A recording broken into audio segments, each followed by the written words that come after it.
Like, we know you're dealing with this. Obviously, we're in the 1930s. We know there's racism. We know there's the Klan. We know there's oppression. We know this is a heavy black movie. We know money is hard to get. I talked about the twins earlier. Why people are willing to deal with these guys knowing they're pretty much trouble is Yeah, because, they got hey, $10 bills. yeah, they got money. It's like, okay, I'm trying to get paid too. I got family to feed too. There's other villains in this movie that aren't these guys. They just have to be monsters at the same time, but they kind of got a point. It's a direct reflection of like people doing things through faith, and then the vampire guy talks about how that was a negative thing in his life. So it kind of shows the parallel. I really think it's going to hit all the tropes, but in a new way that you haven't seen it before.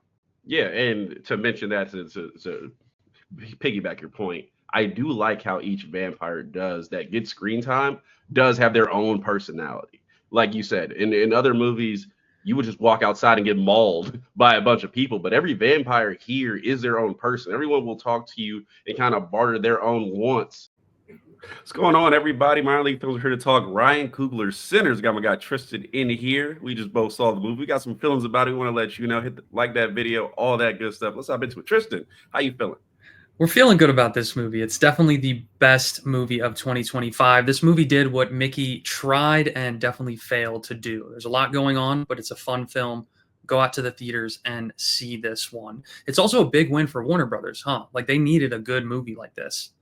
Yeah, I think so. This movie is running on a $90 million budget, but it's projected to do about 50 million this weekend. So obviously, we both went to the theaters. There's a lot of theaters around here. I looked around and checked the movie before, and a lot of theaters were filling up way before. I bought my tickets at like 12 today just to make sure I could get in there. So Mm-hmm. we're gonna see what those box office results look like after the weekend. But right now, I was looking for a win for them. Nice. I say, yeah. So obviously, this movie had a lot of hype. Let's go back a little bit. One of the best trailers I've seen drop in the last couple of years. I think this trailer really got all of us into it. Definitely the music, the sound, all that. I was like, I'm in it as soon as it comes out, and we're in it as soon as it comes out, basically. So yeah, Michael B. Jordan, Haley Steinfeld, got an all-star cast here. We're going to talk about that. But first, let's touch on this. So they want to do 50 million this weekend. Early reviews came out. It was 99% critic score, Rotten Tomatoes, and like the audience score, I just checked it at 97. A lot of high expectations. I'm like, man, I have to see it, and I'm going to say, it didn't disappoint for me earlier, but I'm with you. I think this will be a win for Warner Brothers. 100%. And it's definitely a hype movie, but it's worth the hype. You know, one thing that you mentioned with this film is the fact that the trailer really hit. Personally, I didn't see the trailer until I hopped onto this before because I wanted to see what the trailer was all about. I like going to these movies kind of blind. And once I heard it was a vampire movie, I was like, okay, don't spoil it. Let me go in. Let me see what it is. Let me feel it out for the first viewing. I did know it was a twin story. I did see the poster, kind of gave away the characters. Haley Steinfeld, that was plastered all around social media when it dropped. And she looks great in this film too. And not only is she showing her acting chops, we talked about this before we even hopped on. You know, she's definitely a leader in the future cast of just any Hollywood actresses, even actors as well. Like, she really showed her chops and was a really focal point of this movie, especially like with some good scenes for her and Michael B. Jordan. Like, they played really well off of each other for the one twin that he played. The cast as well. You have Miles Canton, who was, you know, in his first ever movie, and he was fantastic. He's definitely the lead here. As much as Michael B. Jordan is taking up the screen, he's still the focal point. Like, every scene you're wondering where he is. He has this deep monotone voice, and it's like it's just such a good character to have in this movie. A lot of it revolves around him. We don't want to spoil it too much, but he's definitely like a focal point of this movie as well. Yeah, I would say for him, you get that kind of Michael Jordan's kind of your main guy. You know, he's in front of the camera, but like you said, the story revolves around him. This is really a coming of age story for his character, which I like, which is pretty cool. Which is, it's not the time to come of age when vampires start showing up and doing what they do. So not the best time, but I'm with you. I had no idea this was his first movie. I seen him in here. I'm like, where have I seen him before? Nowhere. It's the first time we've really seen him on screen outside of being on TV a couple times. So definitely he was great in this. But yeah, this cast, Delroy Lindo, I see him all the time. I'm like, man, I love that guy. I always mess her name up, but Wumi Masaku, who plays no love interest in this movie. She's amazing in it. This cast was amazing. And you're pulling out character. You were like, did you see this person? Because this person was in this movie. I'm like, hey, they got them too. Like, yeah. Jamie Lawson as well. She plays Bella Royale in the Batman and also has some scenes in the Penguin. She's great here too. I really like how she had a lot to say too. She's kind of sectioned off character in the beginning. You see her say a little bit of things right to Miles Canton's character, but she kind of does have more of a role in the end. I really enjoyed her character a lot, and I do think you're right. Wumi Musaku, she's also in BVS as well, Batman v Superman. I really appreciated her role, and another great character. I know we're not getting too much into spoilers, but this is a movie that Alien Romulus could have never, ever, ever achieved. It's a movie where you go in, you know there's going to be some deaths at the end, especially if you know it's a vampire movie, right? There's going to be some deaths, but you enjoy every single character. And the start of this movie is kind of sectioning them off and allowing them to get a little bit of breathing room, and then you see them interact with other people. But these characters, you care about them. You care about them. Even though some of the scenes are a little wonky with the fighting, we'll get into that, but you care about them. You don't like to see them die. You don't like to see, because there's going to be deaths. It's a vampire movie. Duh, that's not a spoiler. But the characters are great. Everyone in this cast is shining. And Delroy Lindo, I didn't know much about him until this role. And as mentioned before too, you know, Haley Steinfeld, definitely really breaking out in her career on this one for sure. Yeah, she knocked that out of the park. So I'll give you all some background. Basically, the story centers around two twins who basically come back to town in Mississippi, which is where they're from. And you kind of get some backstory on them, which I like. You know, they've been in Chicago. You know, they've been in Germany. So you know they've been some places. They've dealt with some. They dealt with some stuff, and you see very early on they don't deal with no nonsense. These are two guys who they have a reputation and a presence about them. And I love that early scene where they're in the town and people are like, "Oh, it's the twins," and you immediately know, like, okay, there's something to these guys. And you know what? You know what I love. And a lot of shows have like done better at this as of late. But you remember back in the day where you used to have these villains and these people everybody was afraid of, but you would never see them do anything. You're like, well, why is everybody scared of them? And at the end, the hero beats them. You're like, they weren't even really a threat. A lot of movies and shows have cut out of that, and these twins do it as well. Okay, you can mess with me, but there's consequences. You see it very early. One of my favorite scenes in the movie. It's not really a big spoiler. Like they have some merchandise they're trying to move, and people are messing with their stuff. And one guy, he catches them. And he's like, well, I can't leave you unscathed because they know I'll take him seriously. So he shoots him in the knee. One of my favorite scenes early in the movie. But I thought that was one of the great parts of setting up these two characters. Then the town kind of revolves around them. And they're like, well, these guys are trouble, but they do make us money. And their kind of goal is to open up some entertainment back in their hometown, kind of get away from the city life and kind of do their own thing back where they started. And the movie kind of goes from there. So a lot of elements in here. I thought there was horror in here. There's comedy. There's some drama in here. I thought a lot of elements, and like you said, something that Mickey 17 had, but maybe didn't balance just well enough. This movie did a really good job of balancing their elements. 100%. The balance was definitely there. And that's why the comedic moments hit so well. And there's some that come in where they creep in and you're not sure if you should be laughing or enjoying it, especially when we kind of get introduced to the three main vampires before we see them. But when we get introduced to where they're the vampires, that is so good. You see a glimpse of them in the trailer. Thank God I didn't see the trailer before because it really leaks so many heavy plot points. And it's just better to see everything fresh on screen. But yeah, there's some really good comedic points in here for sure. For sure. And I think they do a good job. Very, very much, not to spoil, but very opening this movie. They do remind you this is a horror movie. I'm talking about like the first minute of the movie. Like you're sitting down, you get comfortable, like, oh, like hold on. Let me get my first popcorn in before you scare the hell out of me. So very early on, they do tell you this is a horror movie. A lot of good moments here. I will ask you, so we're talking vampire movies. This is one of the better vampire movies I'd say I've seen in a while. What about you guys? Is this one of the better vampire movies you've seen in a while? It's definitely one of the better vampire movies I've seen. The Last Voyage of the Demeter was probably one of the other better ones. I mean, looking at this movie itself, it is industrial light and magic. They've done special effects for Jurassic Park. They've done special effects for Star Wars. They've done special effects for who knows how many movies, the big names, right? So the vampires look good. They look really good. And there's kind of like a introduction to them to when they start not turning, but when they start getting more let's just say like excited to hit the neck, if you know what I mean. So there's like this drool effect that they do, which is super cool. I've seen a lot of people also kind of taking the umbrella of vampire movies and saying that this is like From Dusk Till Dawn, the way the format is, how there's an intro and then the ending is more of like a battle scenario, how things flip once the vampires are introduced. That's not the case. That's not the case at all. This is nothing like From Dusk Till Dawn. This is one of the really, really, really good vampire movies. I think even higher than Lost Boys. I'd even say higher than like there's low tier vampire movies like Daybreakers, which just don't really hit that hard. You know, and then everyone's called Dracula the OG, but this is one that fans are going to love.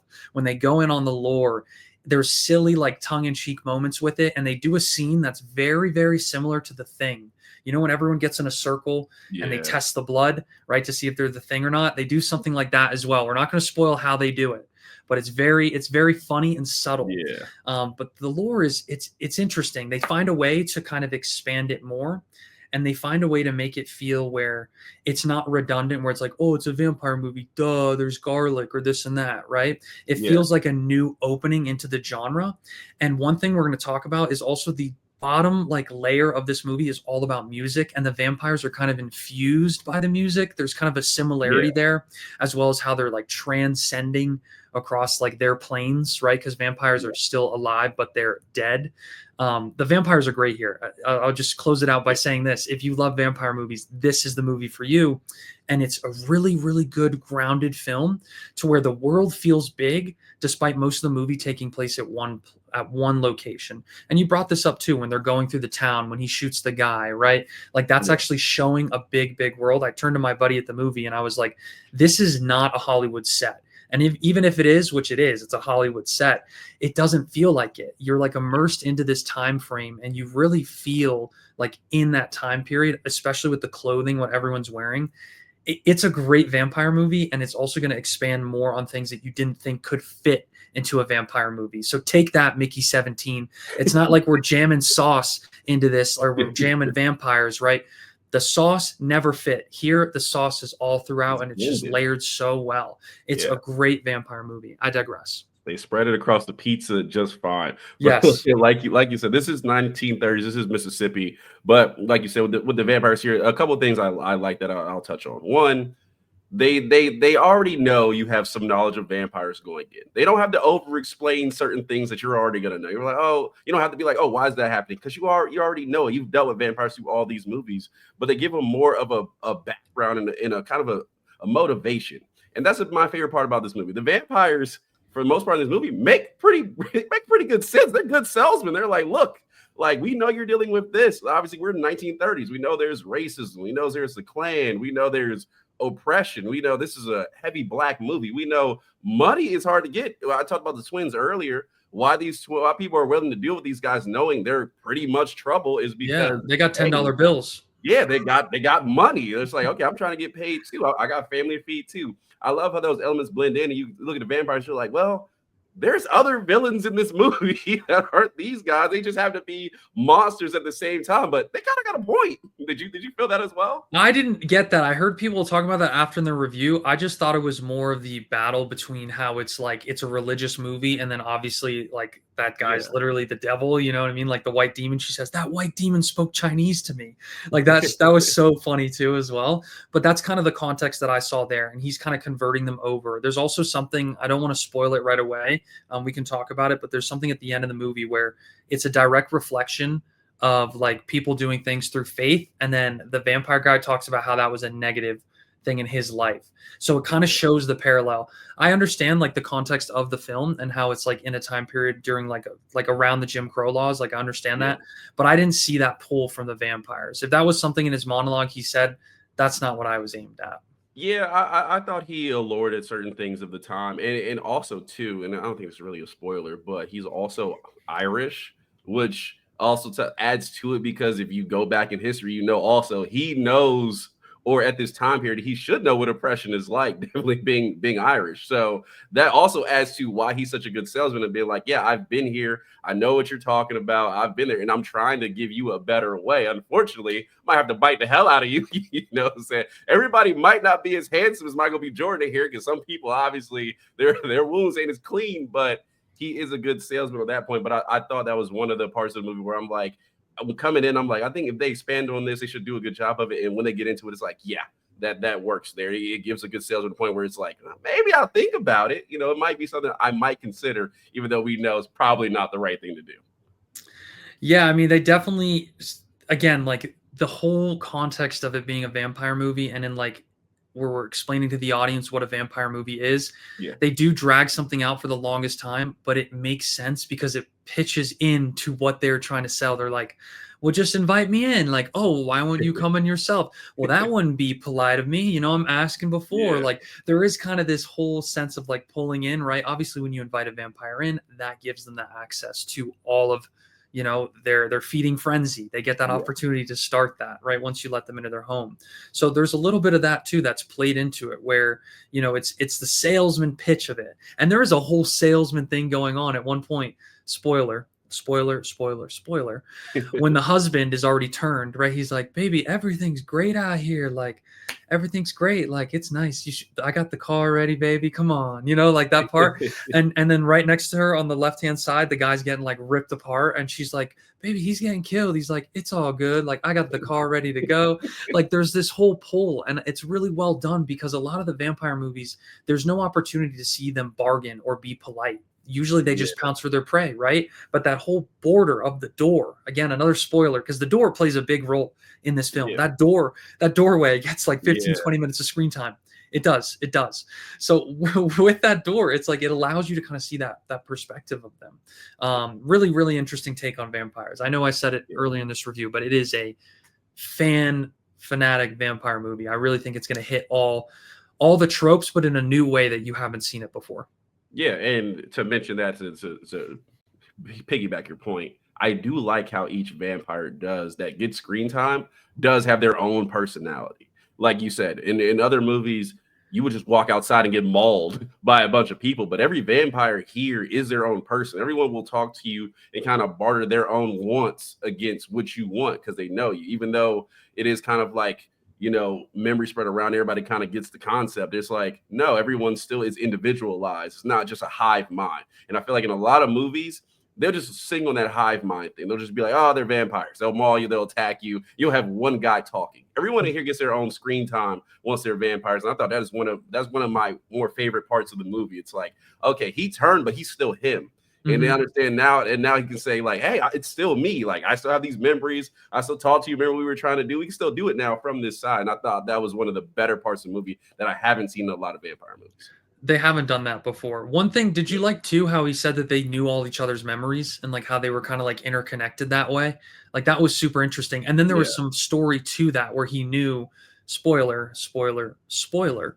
He knew to the point where like the people that sold them the barn that for the juke party, right? At that point, that they were also going to set them up after. So buying the barn for like a bargain price, like that was always going to have a payoff for the seller. And then he was like, "Oh, I knew they were going to set you up and all that. I listened to the memories of these people." So it's pretty interesting to see how that played like a role there. I've never seen that really in a vampire movie. There's a great vampire movie though called Near Dark. I'm going to plug it right here. I'm going to clip this. Near Dark. Make sure you watch that. I think this one was kind of on the level, if not a little bit better. But yeah. What is your favorite vampire movie outside of this one then? Oh, I mean, that's hard, man. I mean, if I take obviously Blade has also been one of my favorite movies. The OG Blade, the first Blade. The OG Blade. Okay. I did like Daybreakers. I liked it. I didn't love that movie. I did like it back in the day. Dusk Till Dawn's a classic. For me, you maybe on the other side of that, I really do like that movie. I love that film, but everyone's comparing this film to it. It's nothing like it. This one has so many more moving pieces and so much more of a gravitas. And I said to someone this was a Christopher Nolan vampire movie. There is some realism to it, but then there's some of that magical stuff sprinkled in, which it works well because it doesn't feel too random, but there is like a sense of realism to this movie. And they do that very well in the beginning, like setting the perspective of who was in the movie and also like the area and the land around. Like it really felt like you were there. You're a small town. Yeah. Like you're there. It doesn't feel like a big Hollywood. Like they have their and the train station scene too. Not to cut you off. The train station scene was like, they had like this big overhead shot. Like I was like, this is like really well shot. I kept saying it. This is really well shot film, 100%. What would you say is kind of the future looking for with Ryan after this, the director? Do you think that this is something where he's going to lean more into the horror space, or do you think that this is kind of just his take on realism, right? A period piece, and then just adding kind of that horror element in? Yeah, I think the vampire element is kind of on the back burner here. While it is a good portion of this movie, I think it's also being able to tell a story that's old time, being able to tell a story of the 1930s, being able, because the elements up front are being black, hustling, being poor, being stuck in a place you can't get out of. With the main guy here, he's like, I want to play music. I want to get out of this. I want to get out of this town. You know what I'm saying? Like, I don't want to do this forever while my dad is luring me with, like, you know, do the religious thing, which religion again is another factor you talked about, which is big in here, religion. Do the Really religious big. thing, you know, take after me, be a preacher in a small town. It's like, man, I want to do more things. I want to get out of here. I just seen my, you know, my cousins do it. I want to go do it. So I think those elements kind of were kind of the set piece here. And then he's like, well, let's add something different. We got now vampires, but no, we're going to change the dynamic up with the vampires. We're also going to add, like, you know, trying to make it out. And these couple of different elements I think worked really well. So I don't know if it would be a straight dive into horror, but I think it kind of opens up a gateway where movies are better when the horror is an accent to it, not when it's the main part. And a lot of the horror movies that I really like, they'll be like comedic with horror, or they'll be like dramatic with horror. It won't just be a straightforward, let's just go cut some people up type movie. So I think this opens the way for Ryan Coogler to be able to do some things now and include horror in his tool bag. 100% it is, and the tool bag here is on full display. Yeah. There's some really beautiful shots. There's some very, like, I'm not going to say provocative, because the way that they make the sex scenes, it doesn't feel like a sex scene. Like, especially the first one that happens, it just, I don't know, his take on it. It's very interesting. Like, there's a lot of really good, like, heartwarming moments. Even at one point, I'm no shame. Like, there was a scene where I was like bawling a little bit. There's two scenes where I was like really like tear jerkers for sure. Yeah. And like, there's just a really good take kind of on the human spirit here too. And like, obviously the actors working together on screen really helps shine. But also the chemistry between, what is the wife and Michael B. Jordan. There's some really good chemistry there for sure. And like, obviously the director is going to put something in the movie that if it's there, we see it on screen, there's an intention. There's so many intended shots, and there's such a really good job, especially even though it's a cheesy ending, the extended ending, because make sure you stay for all the endings, if you know what I mean, all post credits. So that was an interesting take, but it does show kind of the human spirit and human element. And you know what scene I'm talking about, you know, spoiler. There's the scene of where the end, and like, you know, he's playing the blues for him, and, you know, they say a nice hug. And then I love how they show he drops the $200 bills, and it's his rings that say stack on them. Yeah. Right. So there's some really good, like, director shots. Like, he's calling good shots. I really love the director here. Great work all around for him. So yeah, if you like a good directed movie, what would you say is your low point of this film? Like, what was the low point where you just were like, not loving that, or that could have been better? Well, one thing, the accent, what you just said, I think the romantic moments in this movie, it pays off. I think he definitely earns those. As far as highs and lows, I mean, a couple things could have been switched here for me. One thing, he's not bad, but I feel like it could have just added more. Michael B. Jordan playing two roles here as brothers.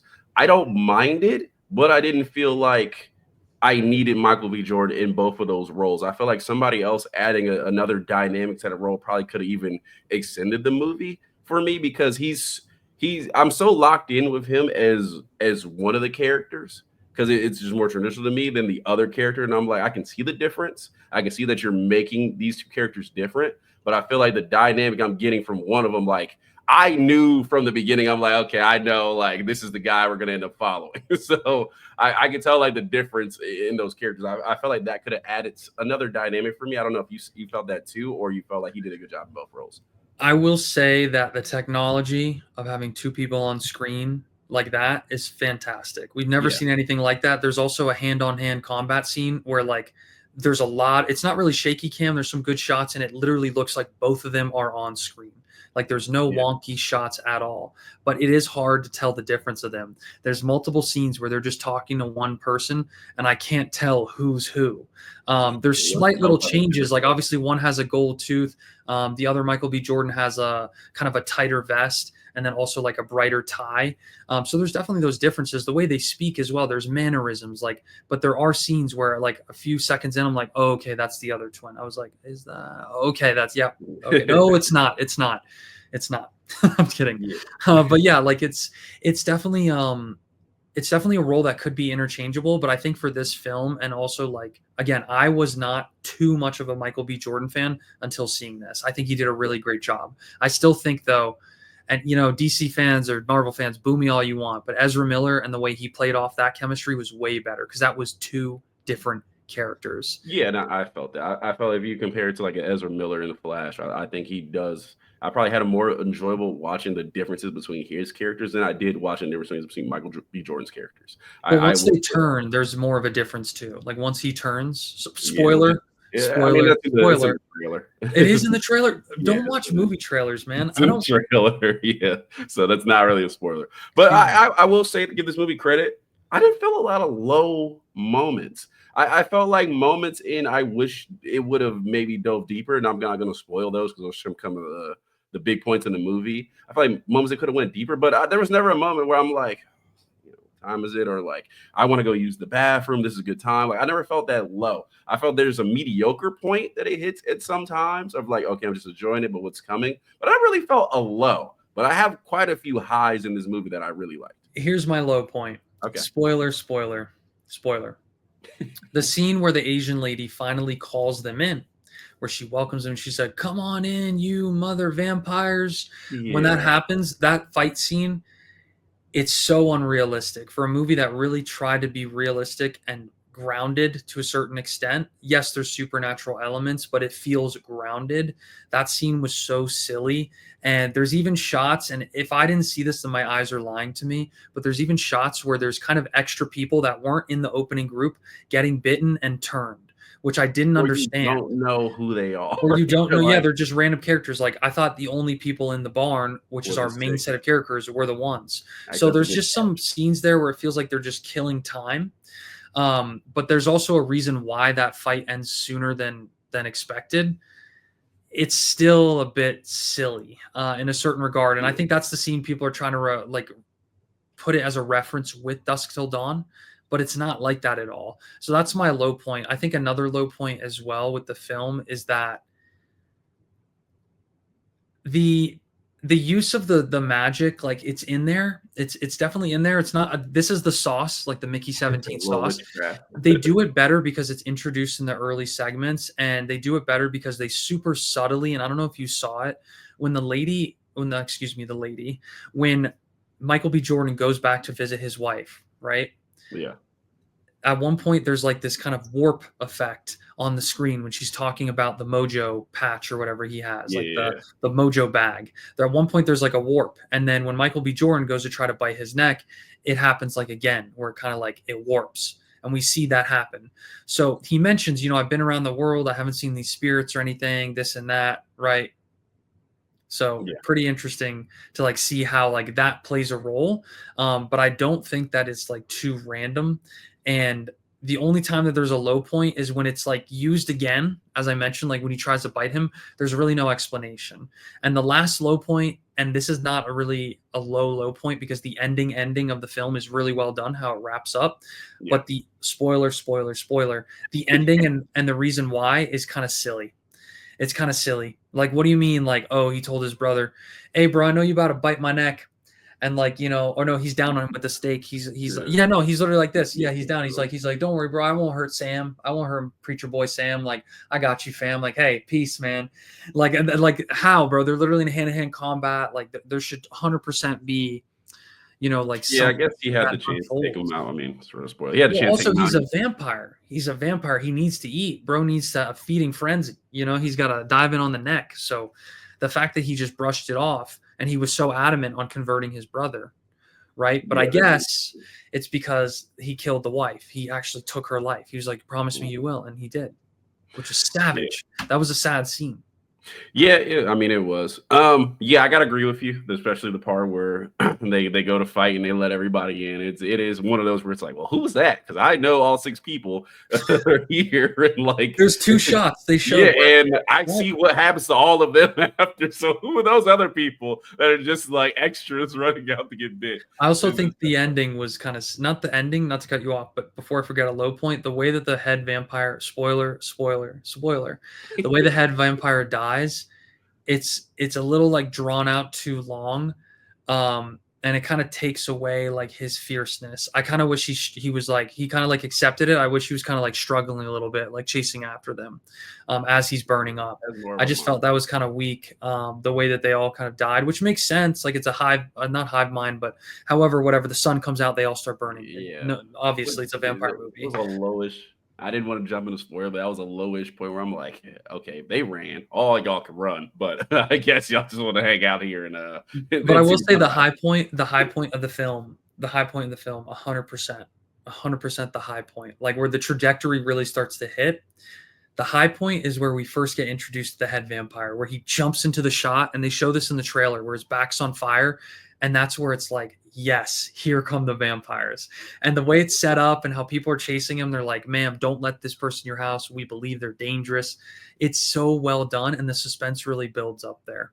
Yeah, I It's love the incorporation of the Native Americans too for a quick second, and yeah, that was pretty but that builds cool. the world too. That's Yeah, what makes it feel like like this yeah, small they're little around. town. There's like all this land around, and you don't necessarily get a lot of drone overhead shots of this town, which is something like Guy Ritchie film would do. There'd be all these overhead shots, right? It feels really contained, and it's still such a massive world. Like John Carpenter, for example, one of my favorite directors of all time. The Thing, right, takes place in one spot, but it still kind of feels like a bigger world. Yeah. This movie itself takes place mainly in one spot, but this movie feels massive, massive. Almost it's like they're at Jurassic Park and like they're exploring the whole park, but it feels larger than life. So again, big kudos to the set designers, the costume designers. I know I mentioned that the costumes earlier.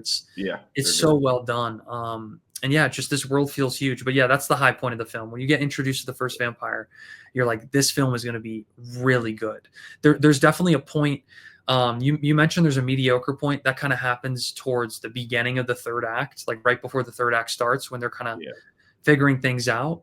But there's really some good scenes. And I think the scene you mentioned where he shoots him, and he's like, "Oh, I couldn't let you guys get away like that." Then you'd be telling stories. That's when you're like, wow, like this is going to be a really good movie. Like it's going Yeah, to take man. swings.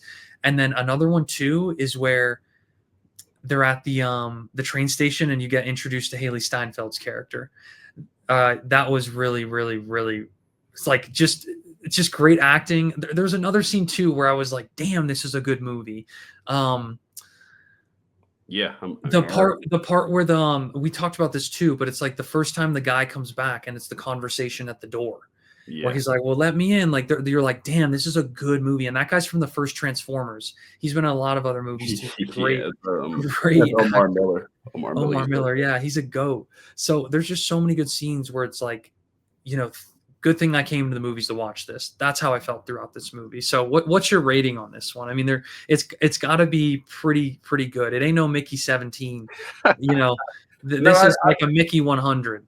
while I'm not maybe with the 99 percenters, I still think this is I would say this is a full price. Like for us, price of admission high, pay the full price, go see it with some people. I think you'll enjoy it. I probably will go see it again because there's so many elements here.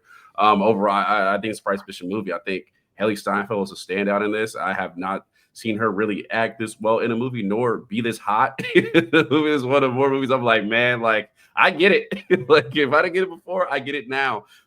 She's great. Miles Canton plays Sammy, and here is kind of our not our lead, but our lead, and we're following him through a lot of this movie. I think he's great. First movie, he's going to get a lot of work. He's going to make a lot of money, so he better go hire his accountant now. Michael B. Jordan and Ryan Coogler again knock it out the park. Again, they're great in this. This is definitely full price admission movie. Go see it. Go see it this weekend. If you go see it, go back with your parents and go see it again. That's where I would rate it. 100%. As you mentioned, everyone on the cast, there's really not someone that didn't perform, or there was Yeah. never a character I was like, oh, I don't think they were great. Like everyone was clicking. And the main 10 that are listed here on Google, when you just type in Sinners cast, it's just a Oh, good. really, really good combination. I mean, you have Miles Canton, Jack O'Connell plays the head vampire, Michael B. Jordan, right? Even the lady who plays Grace, the Asian lady, Lee Yeah. Jun Lee, Holler at Me. There's some really, really good, really, really good chemistry on screen, especially between Haley Steinfeld and Michael B. Jordan. So Yeah. I'm thinking, 99%. Again, there's so much hype behind this movie, but going in blind to it, not knowing what it was really about, other than, oh, it's a vampire flick. I want to go solid 8, but a solid 8, that's like Scarface. Like a solid 8 is a movie is a really good movie no matter what. This one is definitely going to age super well, especially with the practical effects by Industrial Light and Magic. This is a movie that vampire fans are going to celebrate for a long, long time. I would like to go rewatch it again, maybe bump it to an 8, but right now I'm going to go 7.8 out of 10. Okay. 7.8 out of 10. Yeah. 3.4 out of, I don't know my math. 7.8 out of 10. There you go.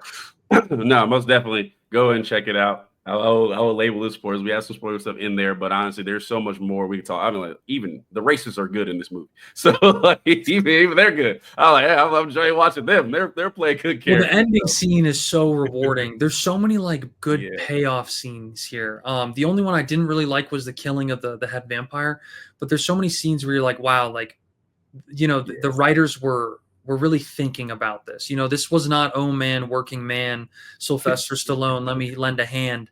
This was a really, really thought out film.